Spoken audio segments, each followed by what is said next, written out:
Here. Hey guys, welcome to another Visionary Male Leaders Live. I'm Dimitri Wakuf, a co-author in the book, a leadership coach. Super excited for today. I'm together with Sarah Bellorini, the heart, the leader, the editor of the project. And I'm here with Robert Kirby, one of the co-authors in the book, who loves talking about wholehearted leadership, persuasion skills, which is actually his chapter in the book. Um, we can learn so many things from him. I'm so excited to go into that conversation with him. And welcome, guys, first for being, in this great conversation we're going to have today. And Sarah, like every time, can you share with us what was your motivation to ask Robert to be part of the book? Thanks, Dimi. Hi, Robert. Thanks for Hello. joining us. And good morning to everybody, or good afternoon, evening, if you're in Australia. Thank you. Thank you so much for everybody for joining us on live or the replay. And excuse me, it's a bit early over here in the UK, 8 o'clock. My voice is still warming up. Robert and I were introduced through a mutual friend who I've known for a number of years. And when I first spoke to Robert, I was fascinated by his story. He started, the beginning of his career was, excuse me, he was negotiating billion-dollar deals in corporate America at the age of 28 years old. And now, 40 years later, so $1 billion is a lot of money anyway, but 40 years ago, that's a shed load of money. Now 40 years later, Robert has his own global business. He's based in Sydney at the moment. And over this 40-year period, he has coached and led and worked with tens of thousands of corporate leaders, business leaders, and entrepreneurs. So I knew that he was qualified to come into this book and to speak about leadership. The thing that really, really hit my heart with Robert is his passion and his dedication and his embodiment of wholehearted and authentic leadership and co-creation. And this is very, very much what Visionary Male Leaders is all about. So it's a real privilege to have you with us, Robert. We're really, really looking forward to speaking with you and hearing more. Thanks, Sarah. Thanks, Demi. It's a pleasure to be here. And everyone I'm talking to, all the authors, plus Sarah and Andrew, they all have that same passion to, make a difference in the world as leaders, because it's abundantly clear that we need a resurgence of wholehearted leaders worldwide. There's a lot of problems in the world, and I think that with our book, we're going to make a difference. Definitely, man. So what was your motivation to be part of the book?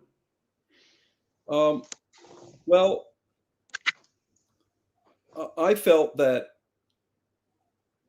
leaders are visionaries. So my background is character analysis, and the people that are the most natural leaders have a capacity to rise above chaos. They rise above chaos, and they can see a picture. They can see a way out that the average bear doesn't normally see. And it doesn't mean that the others aren't leaders. It's that they weren't necessarily born to be leaders, or it wasn't their natural impulse. They could develop leadership skills, but I think what is the sort of pattern that I see in all the leaders that I've worked with? They suffered betrayal at a very early age, often in their own family. And it broke their heart. And so they were always looking for a way out of the chaos, because some families just have so much pain. Every family is dysfunctional to a certain degree, but some families have enormous pain. And these leaders seem to rise above it. So what they do is they see the way forward. The problem is, in their attractor field, they tend to attract people who want to betray them. Maybe people who are competitors, maybe people who are jealous of their capacity to be these extraordinary visionaries, but it always seems they always feel like they're going to be taken out. And sometimes they are, and sometimes it's just a negative expectation or fear they have. And so they'll go through any crisis like such a warrior. He or she will do whatever it takes. They'll rescue children out of a burning building, or if they're a firefighter, or whatever they're going to do, they don't care. They just go for it. What happens is, in the aftermath, they tend to crash a little bit, and they need a lot of support. So we might think that great leaders who do extraordinary things in business or in politics or sports or whatever, that they're invincible. But interestingly enough, my experience is that they're some of the most vulnerable people, but they may often feel a fear of being vulnerable. So what I try to do is make them feel safe enough that I know that they have this fear of betrayal. And they looked at me sometimes like they're shocked. Like, how did you know that? And I said, because I've been there myself, and I know what that's like. And I want to help you get to the other side of it. So I'm working with, I'm trying to connect with my heart to theirs, he or she. So it's interesting that when I first started this approach in character analysis and all that, it was mostly women.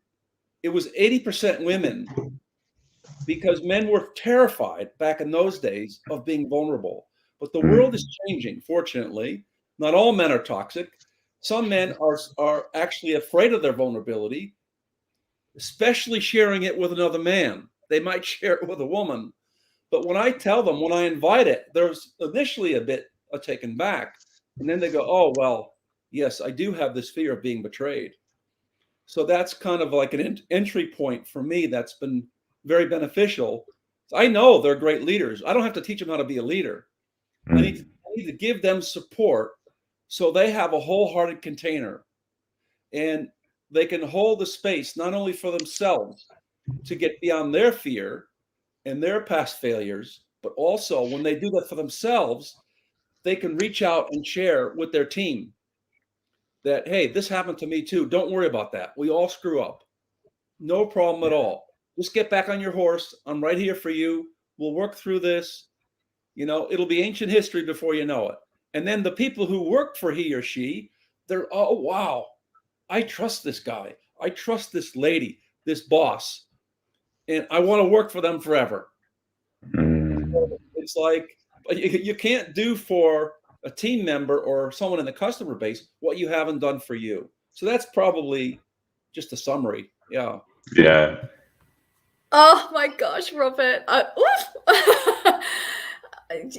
I love everything that you're saying, and I love that you bring the customer into this as well, because so much so much of the time we think, oh well, it's leadership is about the team and the direct reports and the company and the business inside, but actually it's this external, you're leading the customer as well, and also you're leading yourself. So it's this kind of threefold journey, isn't it? It's your own journey, your team's journey, and the client, the customer journey. And so what an incredible impact we can have when we learn to lead from this wholehearted, authentic, and vulnerable space. And it's so fascinating, this word of vulnerability, because I agree with you. I think it's being talked about and embraced more, but people still think it's a bit woo-woo. They think it's, just a ridiculous business strategy.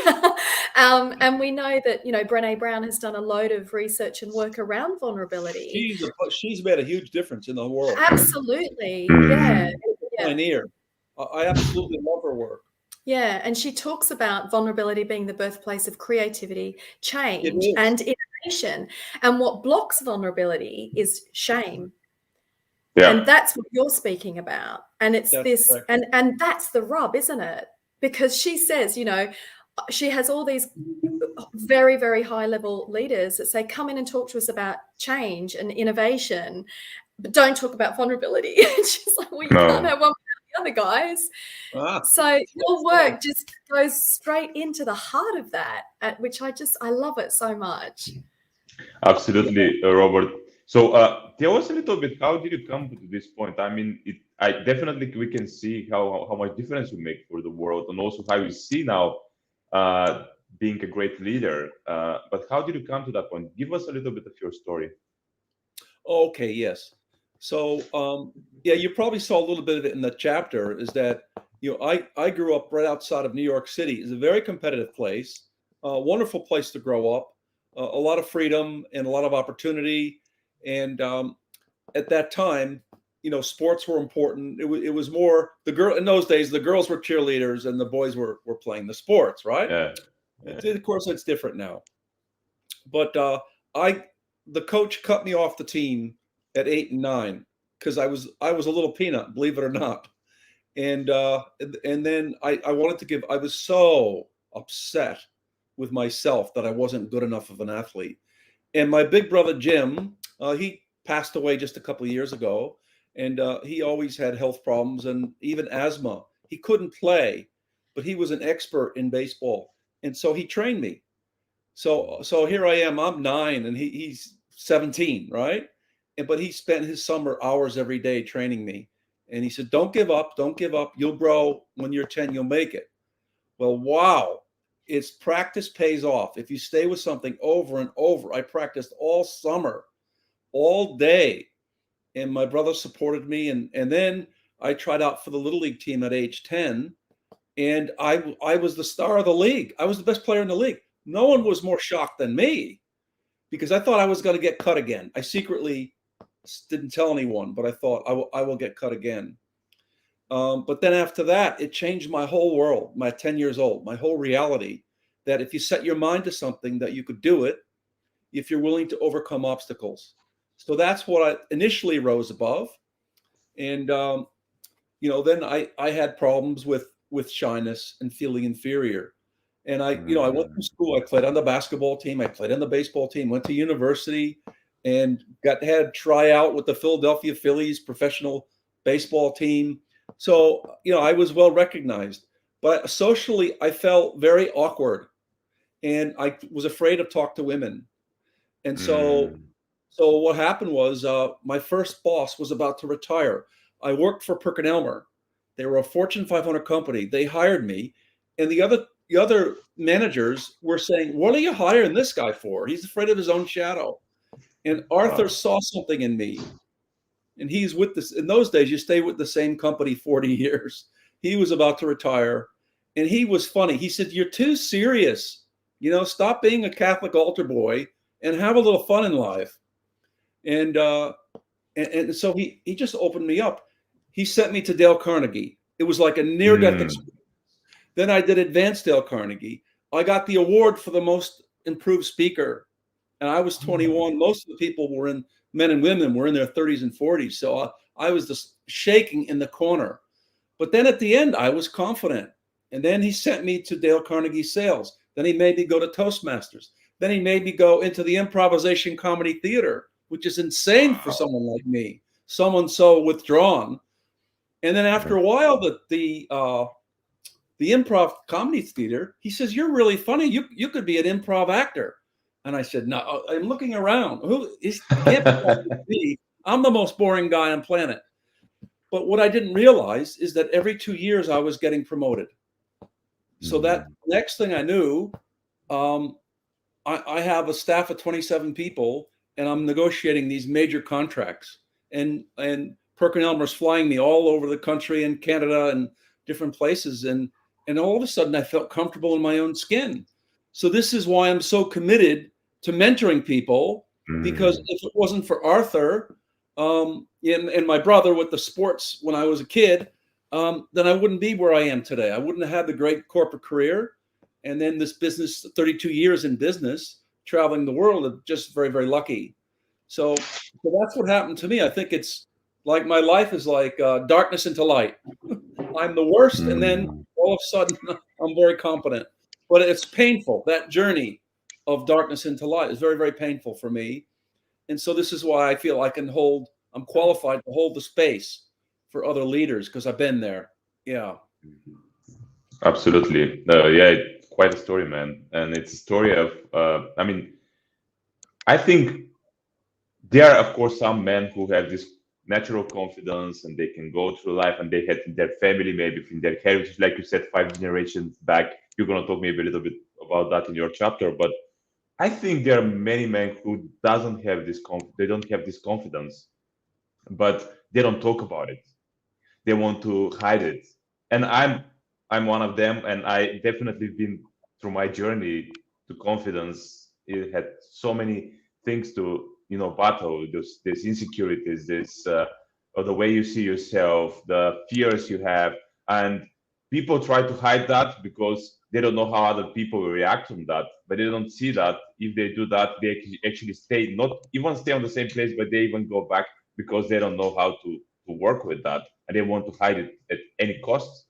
And the more you go into that journey by hiding it, the worse it goes. It is like this. The worse it gets.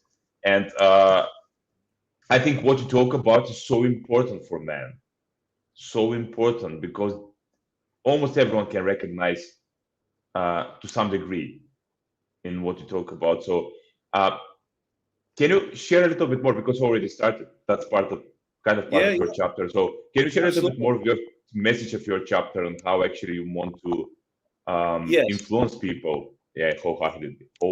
Yeah. I think Yeah. the old-fashioned, Demi. Yes, the old-fashioned, follow your dream.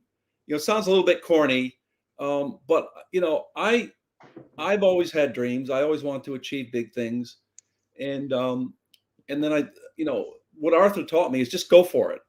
So I was reading books by Dr. Valerie Hunt, Mm, a professor from UCLA, and she was a what she said a boring physiology professor, and one of her students, Asian students, gave her an article, a thesis on the energy of life called Qi. In China, they call it the Qi mm, energy, mhm. and she was so fascinated by it, she couldn't believe that there was no science to back this up. It was just something very ancient that goes back in Asia forever, and India as well, of course, as you know. And so she went to the university. I think it's the University of Ohio, and they laughed at her because it's Midwestern America, very conservative, and they said this is ridiculous. If you want to do this kind of stuff, you better call UCLA in California because that's where all the Fruit Loops live, right? So she calls up UCLA and she says, this is the research I want to do, and I want to do it on behalf of UCLA. And so they said, we'll get back to you. We'll talk to the alumni. Guess what? The alumni set in $50 million for her research. And Wow. they said to her, we want you to publish it. You can travel the world, and you can research in China, wherever, Japan, wherever, India, wherever you want to go. And she did the research for years. But can you imagine? She couldn't publish anything for 20 years. They paid her way. She researched 20 years. And then she comes out with the book, Infinite Mind, The Science of Human Vibration. And Wow. I got chills. I called UCLA looking for her. And they said, oh, Dr. Hunt is older now. She's semi-retired. I said, no, I want to talk to her. I found out she lives in Malibu. So I kept calling. And her secretary said, oh, Dr. Hunt's not available. So I called every week for about 6 weeks. And finally, she calls me back. She goes, young man, you're very persistent. And I'm living in San Diego, so I need to meet you immediately. She goes, all right. I live in Malibu. Drive up here Tuesday. And then she became my mentor for years. And some of the things she taught me, I had a workshop in Perth, which is a small city in Western Australia, many years ago. I think it was 1997, after I trained with Dr. Hunt. And everybody in the room, I'd say out of 120 people, I'd say 80 of them had a past life meltdown. And no one was more shocked than me because I have a very Catholic background. And you don't think people were melting. And all I was doing was playing Dr. Hunt's music and the words that she taught me to get people past their conscious thinking mind. And I couldn't believe it. People were crying. And some people were just so ecstatically happy. They had memories of a lifetime they had, 2 centuries ago or 7 centuries ago. And they remembered everything. And I thought, wow, I'm either onto something or I'm a very dangerous person. I didn't know what it was. And then I called Dr. Hunt. She's still back in Malibu, and I told her about it. And she wrote a whole article about it and published it about my experience. And so then I started to realize we've got to learn about the energy of life. It's so important. And so this is why when I say the dreams, what she taught me was the only thoughts that leave the energy field of the person thinking them are those backed up by emotional energy. Like I can see that both of you have a passion for what you do. So those thoughts go out into the cosmosphere. And modern science says outflow equals inflow. Back in the Middle Ages, they said, the ancient mystics said, you're flowing out equals you're flowing in. But they couldn't measure it. Now they can measure it, but it means the same thing, if that makes sense to you.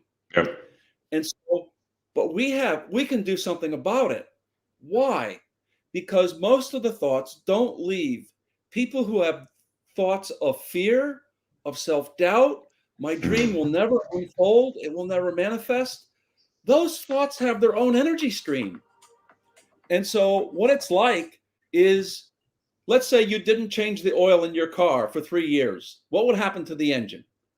So it would get very sluggish, right? That's the same way with toxic thoughts, fears, and keep recycling. You know, what happened when your ex cheated on you, or, you know, when you lost your health before you launched your last business, or some other disappointment where you let the team down for unintentionally, and then you got blamed for everything. And people, even really smart leaders, you know, they could have MBAs and they're really smart, but they recycle this negativity, and eventually their performance starts to crash. So what I can help them find out, what are you most passionate about? So I want you to think about it all day. And then for 20 seconds, close your eyes, get a picture of this thing as if it's already manifested, and pump all your energy in it just for 20 seconds. And every time you think of it, you back this up with emotional energy. So what does this mean? You have a picture of it in your unconscious. The unconscious works with pictures or visions. And then you're putting energy behind it. Emotional energy of this has already happened. Sarah's dream of being back in warm Queensland has already happened. And right, this emotional energy is behind. She's already there in the Sunshine Coast getting a tan and riding the waves, and the dolphins are talking to her. So all this stuff is happening. Backs it up with emotional energy. So just 20 seconds, and then that goes into your outflow. And so putting enough of that out, and then of course the metaphor that I used about the car engine with the dirty oil in it that you forgot to change, that is the toxicity in your aura. So I have people do breathing exercises, my students, my leaders, every single day when they wake up. They do these exercises that come from bioenergetic analysis or Reichian. Wilhelm Reich, who created character analysis, a great psychiatrist. He was a student of Sigmund Freud back in the day. He was Austrian, amazing scientist. And so, you know, the funny thing that I see about today is people are more interested in what is trending than what works. So they just want the newest and you know, the most exciting. But there are some things that are old and solid and work steadily. One of those things is to have a solid ground, a container for you. And you constantly are radically letting go of the past. Never worry about the future. Stay in the moment, and you continually put into the moment what is going to happen. Not what could happen or what will happen, what is going to happen for Demi. This is his destiny, and he's creating that. Because otherwise, the fleeting thoughts, right? The mind, you have a good week, and your mind says to Sarah, you are a superstar. Then you have a bad week. That same mind that was your best friend last week is saying, you know, Sarah, you just don't have what it takes.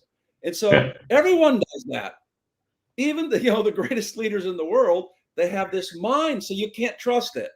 So what do you have to trust? Your whole heart. It knows. You keep returning to that, and you let the mind have its fluctuations. It tells you you're great. It tells you you're a loser. We all have that. And you don't get attached. You just let it go. So that's, to me, what I saw about supporting people's dreams.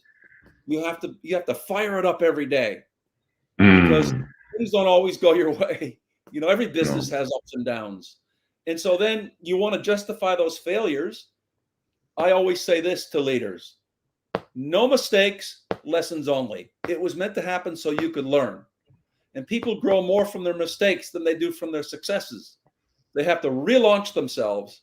So that's why I'm constantly talking about, what does Wholehearted create? Aliveness. If you wake up every day and you're alive, then you could change the world. If you wake up and you're sort of depressed and, I don't want to do those things today, that's all creating energy all around you. And so it just brings the self-doubt back and the fears that come in, and they're totally irrational, but we all do this because we're human. Yeah. A lot of juice are going here, man. It's a really great way to explain, how is that working. And people who are, have watched The Secret or other movies, and they definitely got connected to that. But what it seems here for me when you talk about this is that actually it's your own responsibility to do that every day. It's not like do it once, do it like from time to time. It's every single day you are connected to this energy force, which is leading you towards what you actually want to create in life. And you're doing it intentionally. You're doing it intentionally every single day. And people need to know that at the beginning it's hard. Maybe the first month, the first 2 months, the first 1 year, it will be hard every single day to do it, because our mind puts you in these fearful situations. And sometimes even it's not about thinking about fear, it's just feeling the fear. You don't know why. There are these moments. I'm doing that with a manifestation, and you have fear, just it comes from somewhere, or doubt, or you just feel it in your body. And what we do normally, people do normally, is just going with the doubt, even though they don't know even why it's there. They just go with the doubt and with the fear, because it seems to them that this is the reality. So it's hard for me to imagine it. I have this doubt. Let's go with the doubt because it's easy, it's familiar for me. And this is the moment when we need to realize that no, doubt is not real. It's created at some point, maybe several generations back, maybe in my childhood, but it's not that this is a reality for me. The reality for me is what I decide to be. Yes. What I decide that I want to create, because I'm a creator. My nature is to be a creator. So if my nature is a creator, I can decide right now what I want to create, and I'm gonna make it happen no matter what. Can I just say something here, because this is such an interesting and important discussion, because we know the theory, okay? But when we're faced with that fear or that sadness or that anger, whatever that, toxic feeling is, so many of us don't have the skills to guide ourselves through that. And so, and this is what you were kind of alluding to before, Robert, as well. It's like, it's so much easier to go with that quick fix. It's like, I'm just going to have the drugs, have the alcohol, go shopping, have sex, like medicate, work harder, addicted to the adrenaline. Like, the list is endless. So food, internet, all of it. Yeah. So I think my question, excuse me, is around this, because I know that your work goes so much deeper than that. And for me, like, there's a lot of this stuff like The Secret, and we're not slagging off The Secret at all, because it totally is part of it. There's an and though, which is, all of this. How do I face all of that stuff that is so super scary and that is so paralyzing? How do I get through to the other side? So, Robert, can you speak more about that, please? Yes, absolutely. Yes. Thank you. So I'll start by referring to Demi's chapter in our book, and where he talks about he wanted to have more fulfillment. The success was great, but he wanted to have a deeper relationship to self. And so we started talking to little Demi. So I thought that was great. And so one of the things, there was a book called Quantum Consciousness a long time ago, written by Stephen Walensky. So it's before your guys' time. And he wrote a lot of books. That was his famous book. But his best book was The Dark Side of the Inner Child. And I was doing one of my retreats. I had a huge retreat down in Tasmania.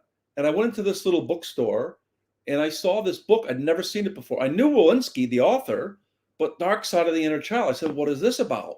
Because all the inner child work I had done was telling the poor wounded child, what a sad little boy you are. You should cry.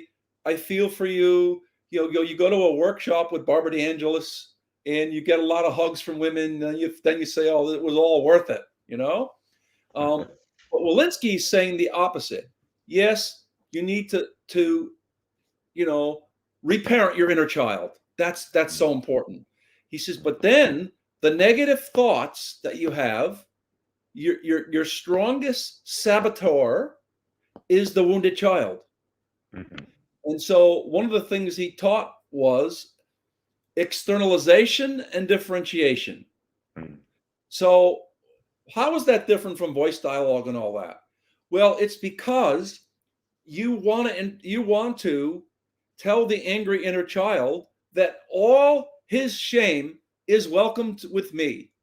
All his negativity is great. And then you have another chair. One chair is for the naughty inner child. The other chair is for the inner critic. That's the adult part that says you're never going to make it. You're never going to get out of this. You've gone down a blind alley with this business. Forget about it. And you know what you do? You tell them, have a field day. Tell me how screwed up I am. Hit me with your best shot. Bring it on. So you're hearing from these subpersonalities of self, and they're telling you about all their shame. And they don't. Where does it come from? Oh, it comes from grandma. Oh, it comes from great grandpa. And all these things come out of that. You've designated that chair as a source of time and space that is beyond time. And they'll tell you things. Wow, that's what's bothering you? That incident that happened at the birthday party when you were 6? That's still, yes, I feel humiliated from that. Thank you for sharing. That's why I pushed the birthday cake on the floor. And everyone got angry at me because everyone made me feel like I'm stupid and worthless and all that. It's a little tiny incident from a naughty 6-year-old, but to the wounded child, he or she is still angry all these years later. Seems ridiculous. But like one of the things John Bradshaw says, anything we deny, we act out. So this is the advantage of doing this kind of the inner child work with the sad child, but also the naughty child, and let them say, I'm angry. I wish I was never born. Oh, thank you for sharing. I'm sorry that you feel that way, that you're so ashamed of your own life, but I still love you anyway. So another thing Bradshaw I think is valuable, speaking of, Bradshaw said, when you love your shame, it heads for the hills. Yeah. When you stuff your shame down, which is what most people do, it oozes out of your ears and runs your business for you. Yeah. And so that's the danger of not dealing with shame and admitting that, I'm ashamed of all the times I drove drinking. I could have killed myself. I could have killed someone. I'm ashamed of, I had hookups. And I don't even remember the girl's name. And I did all this stuff. And then it just, every guy does that. And you just stuff it down. But it doesn't work that way. You've got to get it. You've got to drudge it up, get it out, and deal with that pain. And it doesn't mean you beat yourself up with it. You just say, wow, we got to have closure here. Enough already. I don't want to project this into my future. I've had enough of it. And so I'm going to love myself. I'm going to love this shame, even though if I had it over, I wouldn't have done it, but I have to learn from it now and cut it off and move on. Radical let go. So that I find very powerful with people. Yeah, thank Beautiful, you man. so much, Robert. That's awesome. And just to bring that back to Brené Brown as well, because she says, once you shine the light on shame, it can't exist anymore. Write it out, speak it out. But it is this capacity as an individual to be able to hold the space ultimately for yourself to move through that feeling, isn't it? Though initially we don't learn these skills, to do it by ourselves. So that's why it's important to reach out to people and ask for help. And yeah.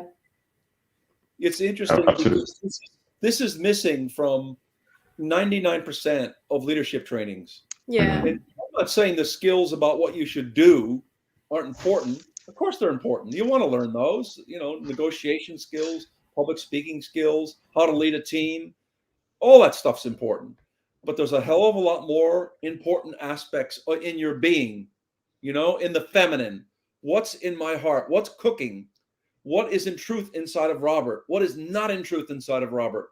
And it's conflicting inside of me. So I have to deal with it now. And maybe I dealt with it 10 years ago, but there's another layer, a deeper layer. I have to deal with it again. So what? We're not perfect. So that we are not perfect, but we are perfectly imperfect. I love always say that we are doing that, and that's the reality and that's why that's the beauty of life. That's the beauty of being human being, to be perfectly imperfect and to work on your imperfection and develop and grow, because the growth is our purpose, one of our purposes in life. So actually, some leaders will ask you now, Robert, that what you're talking about makes absolute sense, but how can that really help me as being a leader of my team? How is that can help me to make my business work better? Okay, yeah, great question. Can you talk a little bit about that? Yeah, so essentially, what when Sarah and I first talked about the book, there's the being and the doing, and the being to me is more the feminine. Women essentially are typically more in touch with their feelings.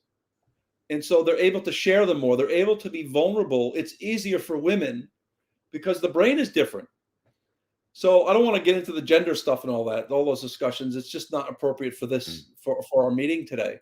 But the corpus callosum is that strip between the left and right brain. It's very thin in men and very thick in women. What does that mean? Women can think and feel at the same time. They're much more multidimensional than we guys. Men, we don't have that. Those nerve endings going back and forth between the two sides of the brain. So we're typically either thinking or feeling. We're mostly thinking. So my journey to get the man into the right brain, into his feelings, takes me longer. I have to, with a woman, I'll get her there in the first session. Maybe with the man, it takes as long as it takes. So I'm not gonna shame him into it. I'm not gonna, push him into it. I'll just drop seeds. And then eventually he'll start saying to me, maybe on the fourth or fifth coaching session, he'll say to me, I feel like crying now, but I don't want to. And women don't care. So what? So I want to cry, I'm going to cry. And so it's easier for women to heal for that reason. So this is why in taking people on this journey, we want men to be in touch with their whole heart. And so what does that do for performance? Well, Demi, I'll tell you, it does everything. Because when you deal with these feelings underneath, your aliveness explodes. Your energy and consciousness that flows into your auric field fills a room. And you just walk into the room. It could be a small room with a meeting of 10 people, and you walk in, not aggressive or loud, just your presence. You grab everybody's attention because your beingness is exploding. You haven't said anything yet. Maybe you just said good morning. And so this is why when the beingness is toxic, the ego wants to override that I don't feel good about myself. And I come in this, alpha male barking orders around and maybe being offensive to people with my tone or whatever. And that's really, to me, that's a funny way of saying that I feel inferior. So it's an override. And so a lot of leaders do that, or they come in very enthusiastic, but it sounds fake. It's not believable. And it makes you want to leave the meeting.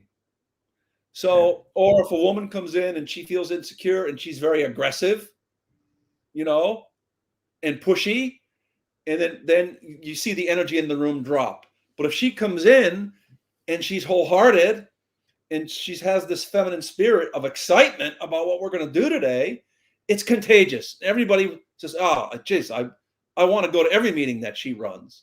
So it's that kind of a thing. The beingness allows us to influence people in a way that creates trust very quickly. And then the persuasion. I have a new idea for us, a new plan to launch this product in a better way, to relaunch it. What do you guys think? Well, it's all the way I walk into the room with my beingness, my whole attitude, my whole energy. Is it one of excitement? Is it all inclusive? Or is it blaming, barking orders at people? So that toxic way, whether it's in a man or a woman, that's obsolete now. It's ancient history. So I think that the beingness, Demi, to answer your question concisely, is that beingness is the foundation to launch any relationship or any business or any product. Yeah, absolutely. Yeah. Thank you, man. Thank you for sharing that. We are at the end of our call today, of our meeting, and it was really a pleasure to listen to you guys and thank you. Really to ponder on that, because I'm going to listen to that again, because I think I want to go through that and absorb it even better. So thank you. I just thank you so much, Robert and Demi, and just for people watching, Demi's our youngest author and Robert's our oldest author, and I love that there's such a synergy between what they're both doing. Robert, you referred to Demi's chapter, and Demi, you're really understanding what Robert's speaking about, and this is wholeheartedness in action. This is co-creation. Yes. So yeah, it breaks down all those barriers that we perceive exist. So thank you both so much. This has been such an enriching and fabulous conversation. So I hope that everybody watching has really enjoyed it as well. It was very enjoyable. I loved your questions. The energy was really exciting, Yeah, great. Fantastic. Absolutely. All right. Thank you guys. Take it everywhere. Yeah. Thank you. Woo! Bye.